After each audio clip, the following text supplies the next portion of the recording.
Hello and welcome back to Crochet. So what we are going to do today is coaster.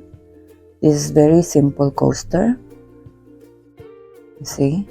So let's begin. To start with, we need a magic ring. So,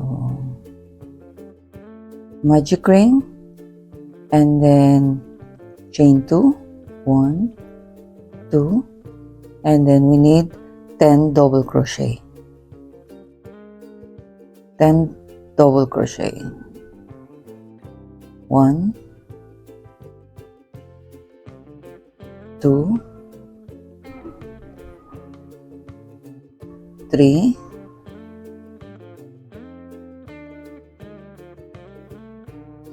'okay, after 10 double crochet, we'll just complete our first round. Okay, and then our second round, we need chain 2, and then we need double crochet in each stitch, so we're increasing. Okay,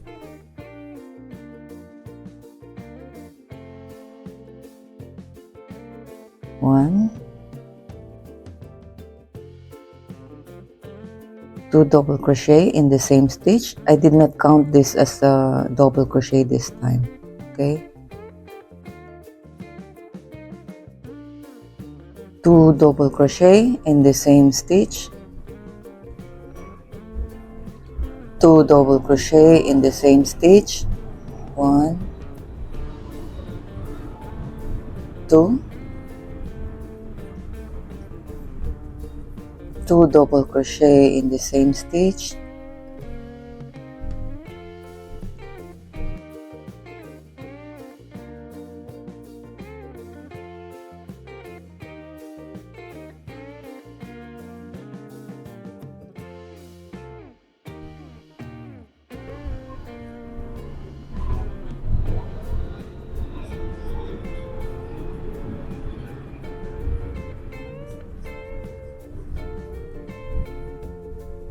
'so we have a total of 20 double crochet. Do not count this time, okay, this one. So you have 20. We have 10 here, and then we have 20. So let's just connect.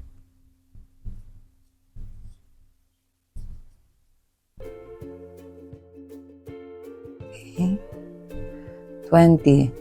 And for our round 3, we need to chain 2 again, and then 1 double crochet in your first chain here.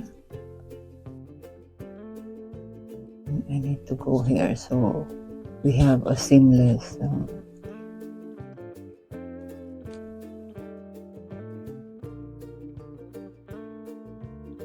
1 double crochet, and then 2 double crochet in the same stitch, 1,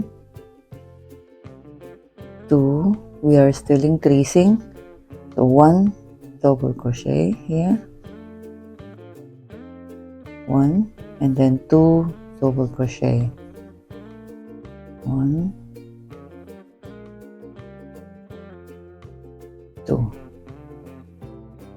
So 1, 2, 1, 2. Okay, so we have 30 double crochet. Do not count your 2 chains here, okay? 20 double crochet.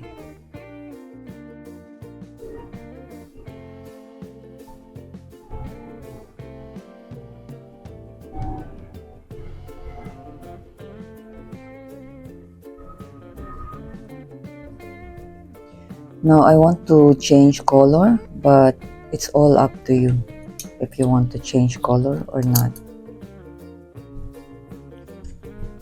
Okay. So we're going to round 4.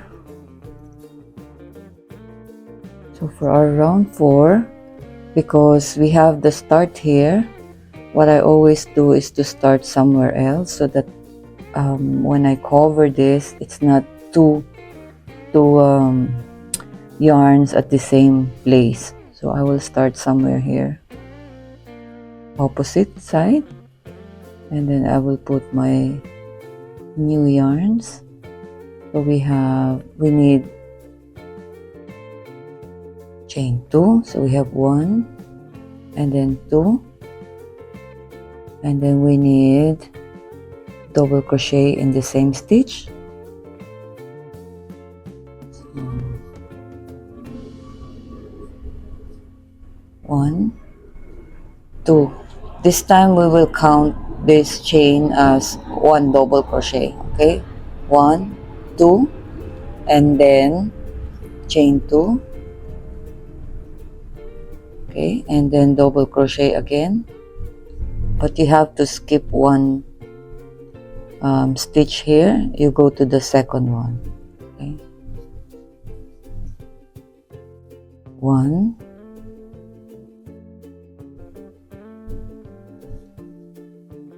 2. We're trying to hide our yarns here. Again, chain 2, and then double crochet, not here, here.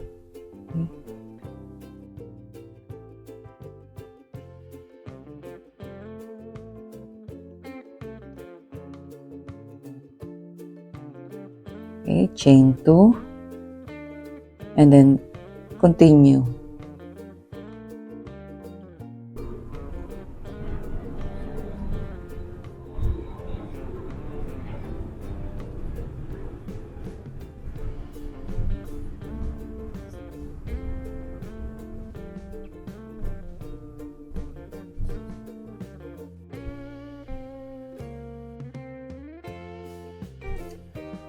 Okay, now we're done with our row 4, round 4. Let's go to our round 5.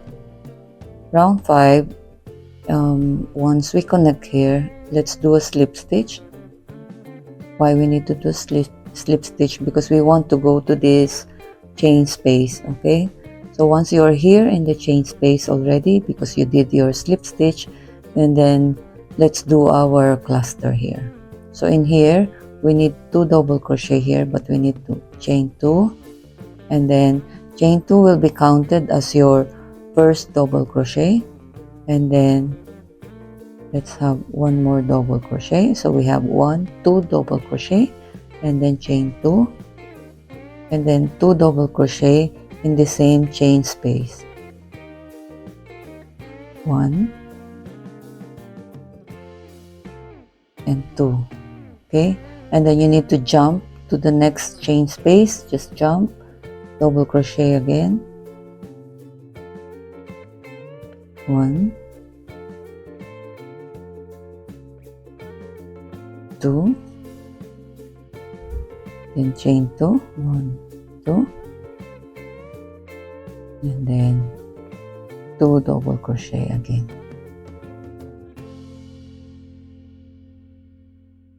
Okay, and then jump again into the next space, 1,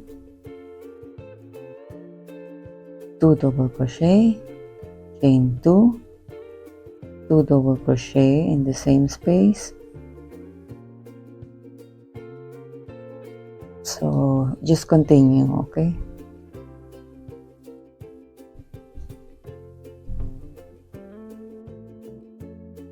okay, now we're going to our last round.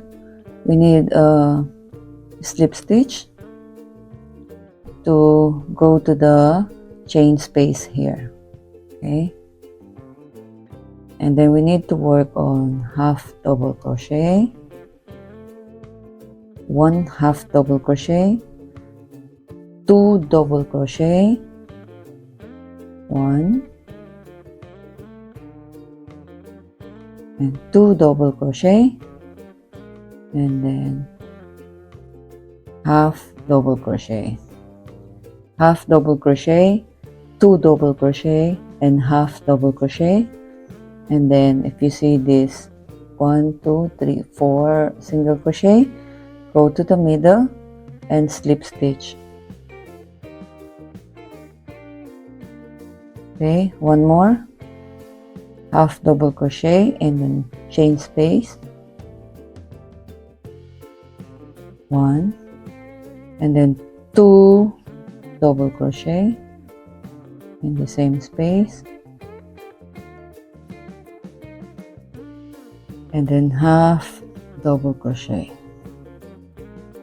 So basically we're making like a scallop shape here.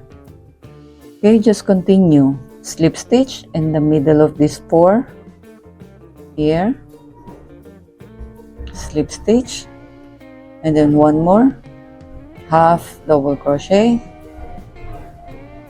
double crochet, double crochet again, and then half double crochet. You just continue.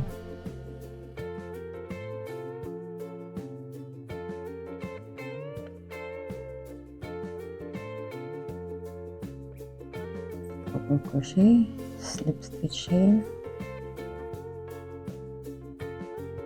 and we're done. So practice, and you can make this in less than 15 minutes. You know. Thank you for watching, and see you again next time.